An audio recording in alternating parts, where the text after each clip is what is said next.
Hello dear student, आपका हिंदी की कक्षा में स्वागत है। तो आज हम क्लास 6 का चैप्टर 1 पढ़ने जा रहे हैं, जिसका नाम है दयालु शिकारी। इस चित्रपाठ में हिरन का शिकार करने के लिए शिकारी जंगल में गया। हिरनी ने एक छोटे शावक को जन्म दिया है। उसी समय वह शिकारी की गोली का निशाना बन जाती है। शिकारी हिरनी के पास आता है, देखता है कि गोली टांग में लगी थी। वह पछताता है। वह हिरनी और उसके बच्चे को डॉक्टर के पास ले जाता है। बाद में जंगल में उसी जगह छोड़ आता है। इस चित्रपाठ में पशुओं के प्रति मानव का कैसा व्यवहार होना चाहिए और संसार में सभी को जीने का अधिकार है, यह बात बताई गई है। तो बच्चों, इस चित्रपाठ में हमें 4 कहानी दी गई है। सबसे पहले है दयालु शिकारी, दूसरी है बातूनी कछुआ, तीसरी है बुद्धिमान कौवा और चौथी है कौवा और लोमड़ी। ये चारों कहानी हमें चित्र के आधार पर से बनानी है। तो आइए सबसे पहले हम देखें दयालु शिकारी। और इस चित्रपाठ में हमें पशुओं के प्रति हमारा कैसा व्यवहार होना चाहिए, ये बात हमें इस कहानी के द्वारा पता चलेगा। यहाँ पर 9 चित्र दिए गए हैं। पहले चित्र में हिरनी जंगल में दौड़ रही है। शिकारी पेड़ के पीछे छिपकर बैठा है। पेड़ के पीछे से निशाना साध रहा है।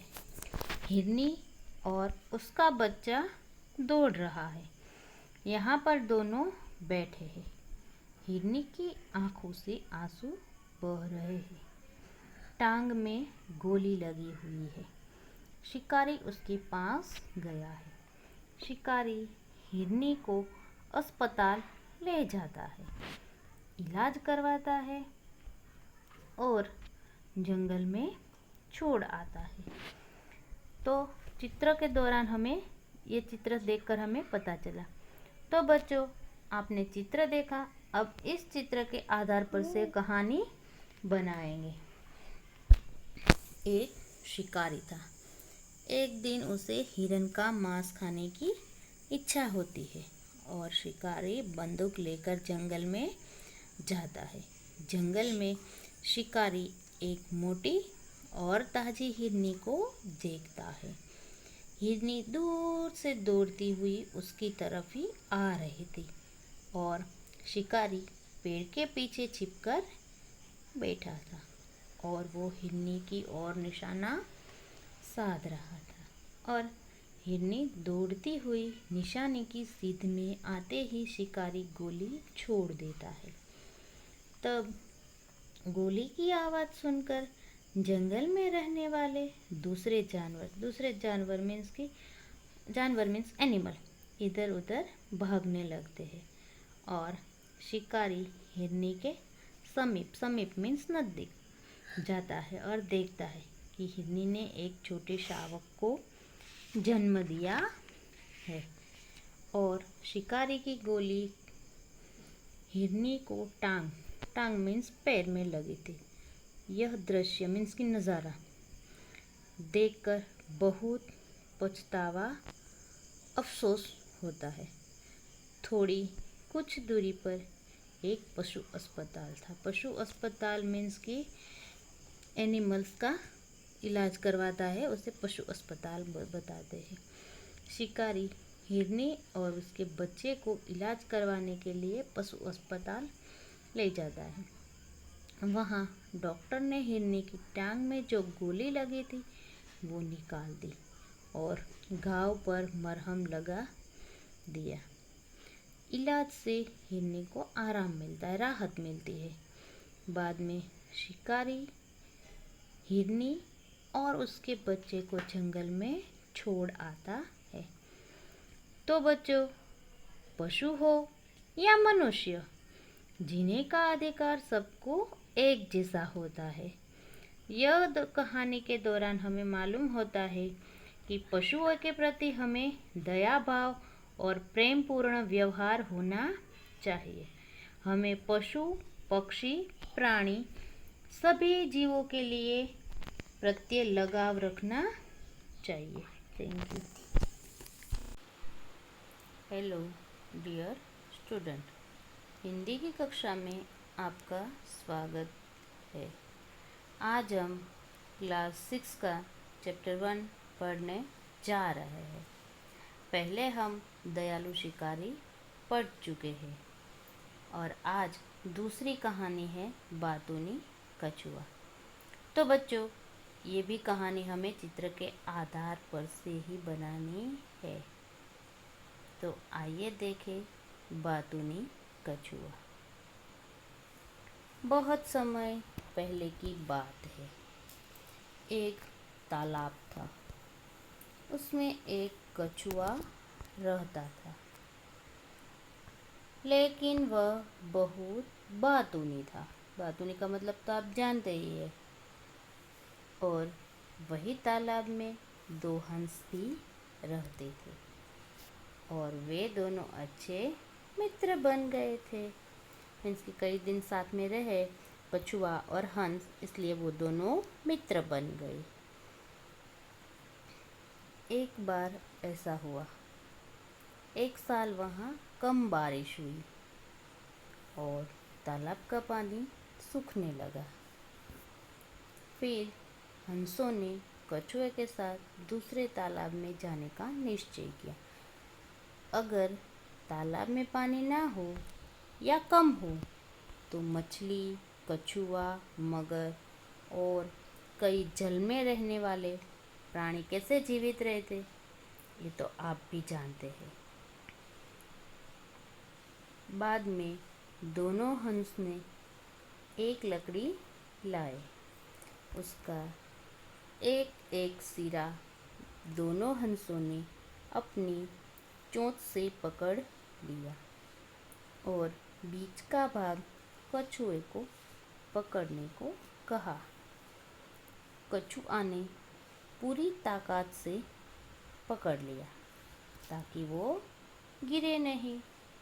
और हंसों ने कछुए से कहा कि कछुआ भैया, रास्ते में कुछ भी देखो पर तुम्हें बोलना नहीं है।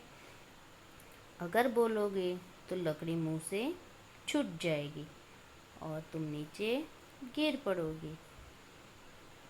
ये तो आप भी जानते हैं कि कई बार हमें कम बोलने का कहा, लेकिन हमारी ऐसी कभी कभार गंदी आदत होती है कि हम कंटिन्यू बोलते ही जाते हैं।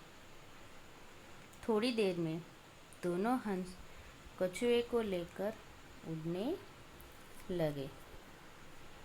रास्ते में एक गांव आया। गांव के लोग इस प्रकार कछुए को हंसों के साथ उड़ता हुआ देखने के लिए एकत्रित हो गए। अगर कछुआ हमें कहीं उड़ता हुआ दिखाई देता है तो हम भी सोच में पड़ जाते हैं कि कछुआ कैसे उड़ सकता है। हमारे मन में यही सोच भी आती है और ख्याल भी आता है और हम देखने के लिए उत्सुक हो जाते हैं। तो वैसे ही ये गांव वाले भी कछुए को उड़ता हुआ देखकर वे भी आसपास के सब लोग एकत्रित हो जाते हैं और लोगों को देखकर कछुए से चुप न रहा, क्योंकि कछुआ था वो बहुत बातूनी था। और कछुए ने जैसे ही बोलने के लिए अपना मुंह खोला, उसी समय कछुए के मुंह से लकड़ी छूट गई और कछुआ जमीन पर गिर पड़ा और जान निकल गए। यह देखकर हंसों को बहुत दुख हुआ कि उन्होंने अपना मित्र खो दिया, पर क्या करें, कछुए की बिन जरूरत बोलने की आदत पर ये हो गया। तो बच्चों, बहुत बोलना बुरी आदत है। इसके कारण हमें बड़ा संकट में हो सकता है। यह कहानी हमें बातूनी न बनने की सीख देती है।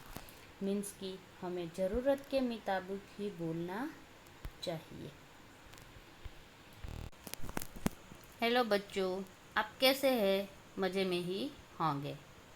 तो आइए आज हम क्लास 6 का चैप्टर 1 की तीसरी कहानी की शुरुआत करते हैं। अब तक हमने दयालु शिकारी और बातोनी कछुआ पढ़ चुके हैं। ये दोनों कहानी भी हमने चित्र के आधार से ही बनाई है।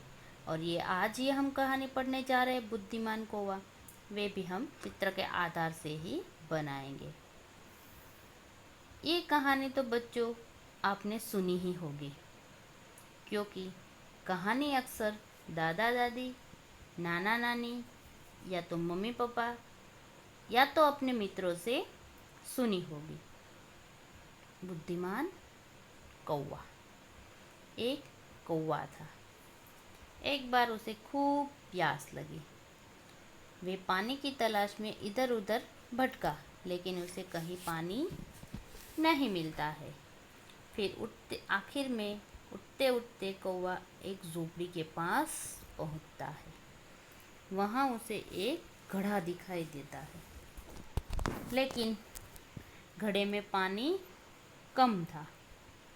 पानी बहुत नीचे था। घड़े में उतना पानी था कि जितना पानी कौवे की चोंच तक नहीं पहुंच सकता था। फिर उसने सोचा कि पानी को किस तरह से ऊपर लाऊं। फिर उसे एक उपाय मिलता है, आइडिया मिलता है। वहाँ पर आसपास बहुत से कंकड़ पड़े थे।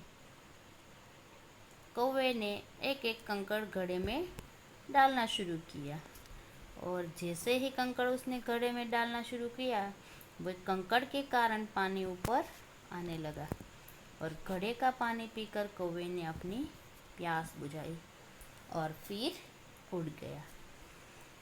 आपत्ति मीन्स की मुश्किलें आने पर हमें धीरज से काम लेना चाहिए और बुद्धि का उपयोग करना चाहिए, जैसे ही कौवे ने किया।